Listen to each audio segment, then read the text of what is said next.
Good morning, everyone, and welcome back to Tuesday. And today we'll get right in there, carrying on from yesterday. The Wizard of Oz, Chapter 11, Part 2, because it's quite a long chapter, and also the suspense. Hope you're enjoying. Let's keep going. Maybe do 2 chapters today. We'll see how we go. Might do another video for you to keep us so we're up to date with everything. But yeah, long chapter. Okay, here we go. Send me back to Kansas, where my Aunt Em and Uncle Henry are, she answered earnestly. I don't like your country, although it is so beautiful. I am sure Aunt Em will be worried over my being away so long.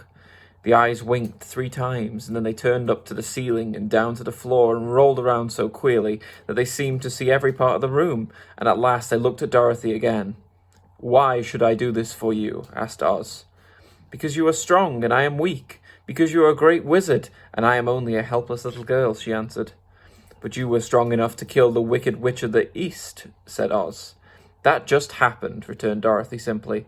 I could not help it. Well, said the head, I will give you my answer. You have no right to expect me to send you back to Kansas unless you do something for me in return. In this country, everyone must pay for everything he gets. If you wish me to use my magic power to send you home again, you must do something for me first. Help me, and I will help you. What must I do? Asked the girl. Kill the Wicked Witch of the West, answered Oz. But I cannot, exclaimed Dorothy, greatly surprised. You kill the Wicked Witch of the East, and you wear her silver shoes, which bear a powerful charm. There is now but one Wicked Witch left in all this land, and when you can tell me she is dead, I will send you back to Kansas, but not before. The little girl began to weep. She was so disappointed. The eyes winked again and looked at her anxiously, as if the great Oz felt that she could help him if she would.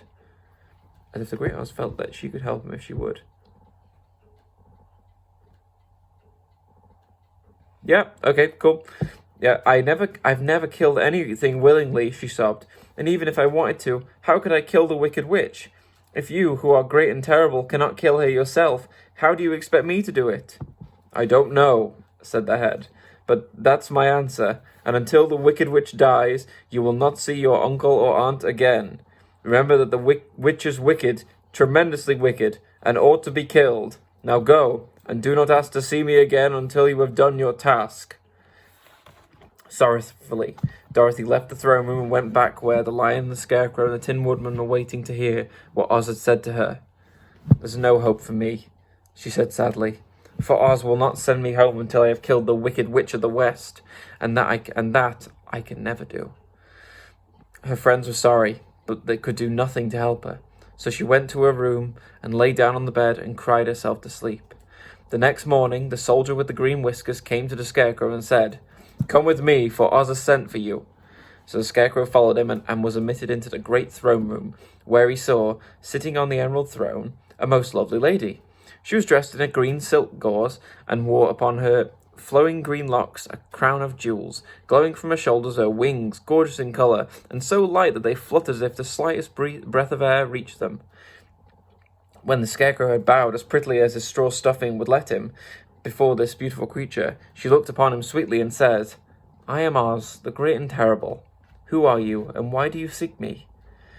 Now the Scarecrow, who had expected to see the great head Dorothy had told him of, was much astonished, but he answered her bravely, I am only a Scarecrow, who is stuffed with straw.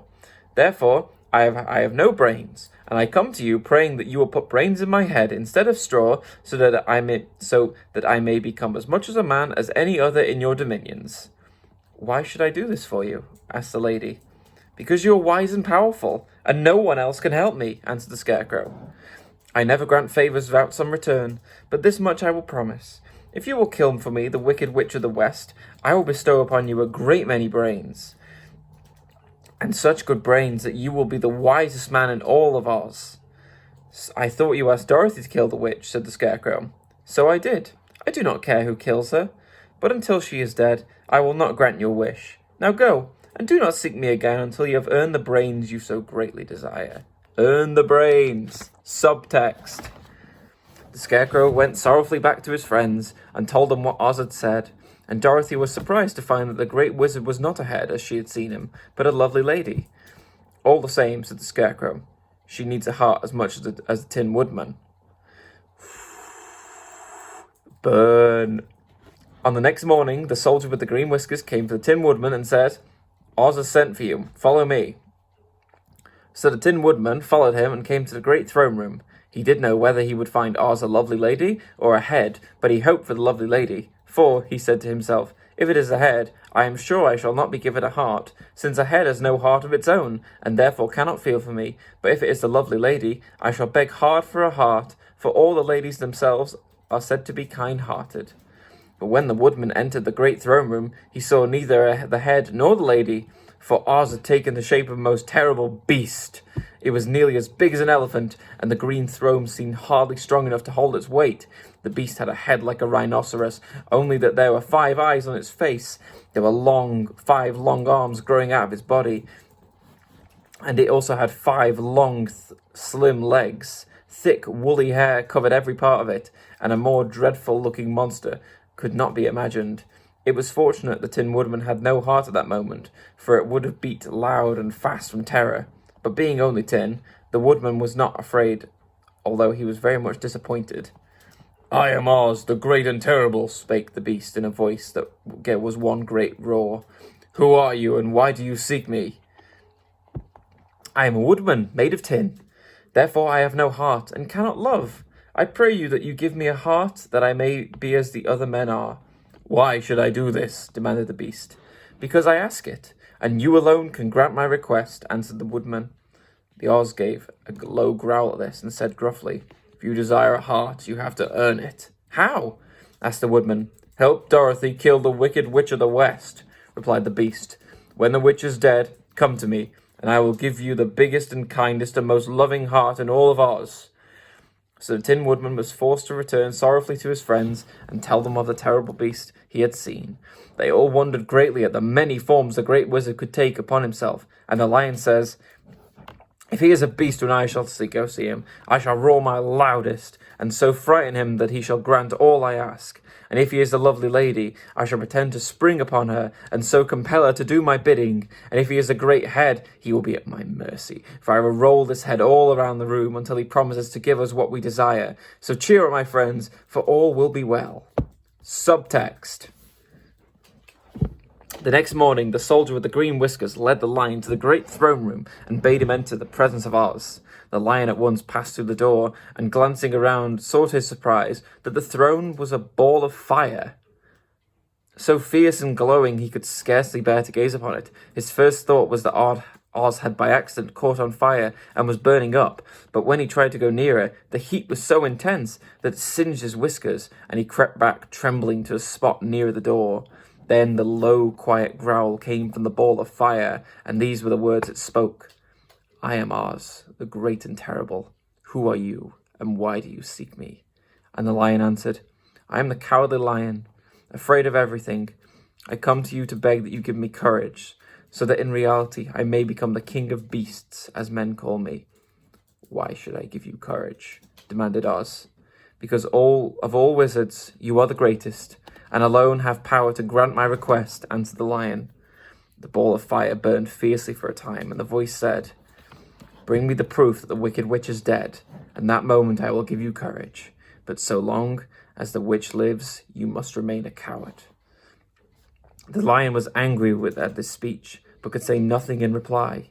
And while he stood silently gazing at the ball of fire, it became furiously hot, and he turned tail and rushed from the room. He was glad to find his friends waiting for him, and he told them the terrible interview with the wizard. What shall we do now? Asked Dorothy sadly. There's only one thing we can do, returned the lion, and that is to go to the land of the Winkies, seek out the wicked witch, and destroy her. But suppose we cannot, said the girl. And then I shall never have courage, declared the lion. I shall never have brains, added the Scarecrow. And I shall never have a heart, spoke the Tin Woodman. And I shall never see Aunt Em and Uncle Henry, said Dorothy, beginning to cry. Be careful, cried the green girl. The tears will fall on your green silk gown and spot it. Dorothy dried her eyes and said, I suppose we must try. And I am sure I do not want to kill anybody, even to see Aunt Em again. I will go with you, but I am too much of a coward to kill the witch. I will go too, declared the Scarecrow, but I shall not be of much help to you. I am such a fool. I haven't the heart to harm even a witch, remarked the Tin Woodman, but if you go, I shall certainly go with you. Therefore, it was decided to start upon their journey the next morning, and the woodman sharpened his axe on a green grindstone and had all his joints properly oiled. The Scarecrow stuffed himself with fresh straw, and Dorothy put new paint on his eyes that he might see better. The Green Girl, who was very kind to them, filled Dorothy's basket with good things to eat, and fastened a little bell around Toto's neck with a green ribbon. They went to bed quite early and slept soundly until daylight, when they were awakened by the crowing of a green cock that lived in the backyard of the palace, and the cracking of a hen that had laid a green egg. Okay, chapter 11's over. So, look forward to chapter 12. Probably coming today, maybe tomorrow. I might do it today, actually, yeah. Look forward to chapter 12 as well today. And I hope you're enjoying. It's one of my favourite scenes. The whole quote, "I am Oz the Great and Terrible. Who are you? Why do you seek me?"